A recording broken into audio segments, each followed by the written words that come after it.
حضرت عمر فاروق اللہ اکبر، حضرت عمر جیسا بندہ 24 لاکھ مربع میل کا حکمران، اور شاہ روم کو خط لکھ کے کہتا ہے میں منت نہیں کرتا، میں حکم دیتا ہوں۔ نہ تگڑا بندہ جنگ قادسیہ کے لیے حضرت سعد بن ابی وقاص کو بھیجا، فتوح الشام پڑھ کے دیکھیں۔ حضرت عمر بڑے پریشان ہیں، اتنے دن ہو گئے کوئی رپورٹ ہی نہیں آئی۔ اب تو موبائل ہے نا، تو ایک ایک منٹ کی رپورٹ لیں آپ، بلکہ آپ ایک منٹ کی فوٹو لیں، آپ رپورٹ تو دور رہ گئی۔ حضرت عمر فاروق رضی اللہ تعالیٰ عنہ بڑے پریشان ہیں کہ قادسیہ میں حضرت سعد بن ابی وقاص کے ساتھ لوگ جہاد کرنے گئے، رپورٹ کوئی نہیں آ رہی۔ اتنے پریشان تھے کہ باہر نکل کے نا اس رستے پہ بیٹھ جاتے جو رستہ قادسیہ کی طرف سے آتا تھا، اس جو بھی آتا جاتا پوچھتے جنگ کے کیا حالات ہیں۔ ادھر جب اللہ نے فتح دے دی نا، تو حضرت سعد بن ابی وقاص رضی اللہ تعالیٰ عنہ نے ایک قاصد کو خط دے کے بھیجا، کہنے لگے عمر کے پاس جاؤ، انہیں اطلاع دو کہ الحمدللہ اللہ نے اسلام کو فتح عطا کر دی۔ یہ حضرت عمر کو جا کے دینا، وہ بڑے پریشان ہوں گے۔ وہ جو اس زمانے میں اس طرح ہوتا تھا کہ کئی دور دور سے صحابہ جو دوسرے شہروں کے ملکوں کے رہنے والے ہوتے تھے، وہ بھی آ کے شامل ہو جاتے تھے جہاد میں۔ کوئی ایک دفعہ مدینے آیا، کوئی 2 دفعہ آیا، پھر اپنے اپنے علاقوں میں بہت سارے لوگوں نے زیادہ دفعہ حضرت عمر کو دیکھا بھی نہیں تھا۔ وہ جو قاصد خط لے کے آیا تھا نا، اس نے ایک آدھ دفعہ دیکھا تھا، حضرت عمر بوڑھے ہو گئے، وہ پہچانتا نہیں تھا۔ میری بات کی سمجھ آ رہی ہے آپ حضرات کو؟ ادھر سے وہ خط لے کے آگے حضرت عمر مدینے سے باہر نکل کے اس روڈ پہ بیٹھے تھے جو قادسیہ سے آتا تھا۔ جب وہ اس آدمی کو آتے دیکھا تو حضرت عمر اٹھ کے کھڑے ہو گئے، فرمانے لگے قادسیہ سے آ رہے ہو؟ وہ کیا کہتا ہے؟ پھٹے پرانے کپڑے، ٹوٹے ہوئے جوتے، سر پہ پرانی پگڑی، کہنے لگے غلام مدینے کے رہنے والے ہو؟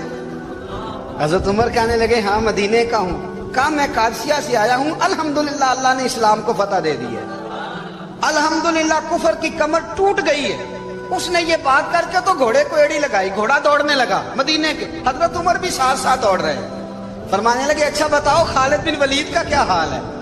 تھوڑا آگے جا کے فرمانے لگے اسامہ بن زید کیسے ہے؟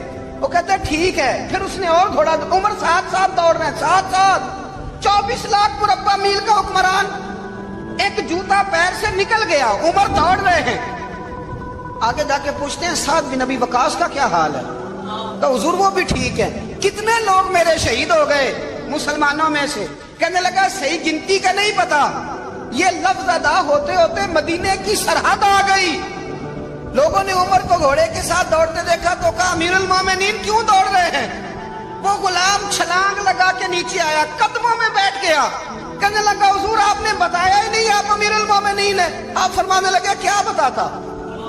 میں تو اونٹ چرانے والے کا پتر ہوں، کیا بتاتا؟ وہ عمر ہوں جس نے اپنے گناہوں کا حساب دینا ہے، کیا بتاتا؟ جو سعد بن ابی وقاص کو جہاد پہ بھیج کے خود بزدلوں کی طرح گھر میں بیٹھا ہے، کیا بتاتا؟ کوئی حیثیت نہیں، کوئی تار۔ تو نے اچھا کیا، تو تو مجاہد تھا، مجھے ساتھ ساتھ دوڑایا، تو نے اچھا کیا۔ جتنے لوگ تھے چیخے مار کے رونے لگے۔ حضرت فاروق اعظم سے کہنے لگے عمر جب تک تیرے جلوے رہیں گے اللہ کامیابیاں ہی عطا فرمائے گا، جب تک تیرا رنگ رہے گا اللہ تعالیٰ نوازتا ہی رہے گا۔ کچھ نہیں، کبھی اپنا آپ ظاہر ہی نہیں کیا۔ بہت بڑے تھے، بہت بڑے تھے حضرت عمر، بڑے تھے۔ حضرت عمر بن عاص رضی اللہ تعالیٰ عنہ نے مصر خود فتح کیا تھا، خود فاتح تھے۔ حضرت عمر نے انہیں گورنر مصر بنا دیا۔ ان کا بیٹا ایک عام آدمی کے بیٹے کو کہنے لگا چلو اپنا اپنا گھوڑا دوڑاتے ہیں، بھلا کون جیتتا ہے۔ گھوڑے دوڑے، عام آدمی کا بیٹا جیت گیا۔ گورنر صاحب کے بیٹے نے درہ اٹھایا اور درہ اٹھا کر کے اس جیتنے والے غریب آدمی کی کمر پہ درے مارے۔ اس کو جب درے لگے تو بیٹے نے گھر آ کے باپ کو اپنی لہو لوہان کمر دکھائی۔ باپ کے دل میں بڑی قدر ہوتی ہے اولاد۔ درجے تو لوگ ماں کے بیان کرتے رہتے ہیں، لیکن جتنا باپ پیار کرتا ہے اس کا بھی تقاضا کوئی کر نہیں سکتا۔ والد نے جب دیکھا نا لہو لوہان ہے گردن، تو والد چیخے، روئے، اور پھر پتہ نہیں اگلے 1.5 منٹ میں اس بچے کے والد کو کیا ہوا، اس نے آنسو پونچھے اور بیٹے کو کہنے لگا میرے گھوڑے کے پیچھے بیٹھ۔ کدھر جانا ہے؟ فرمانے لگے یہ ظلم کا دور نہیں، یہ عمر کا دور ہے۔ ہاں ایسی بات ہے کوئی جو مرضی کر جائے؟ بیٹھ میرے گھوڑے پہ۔ آدھی رات کے وقت پہنچے مدینے، اور باہر جا کے وہ آدمی پکارنے لگے، کہنے لگے عمر باہر آؤ۔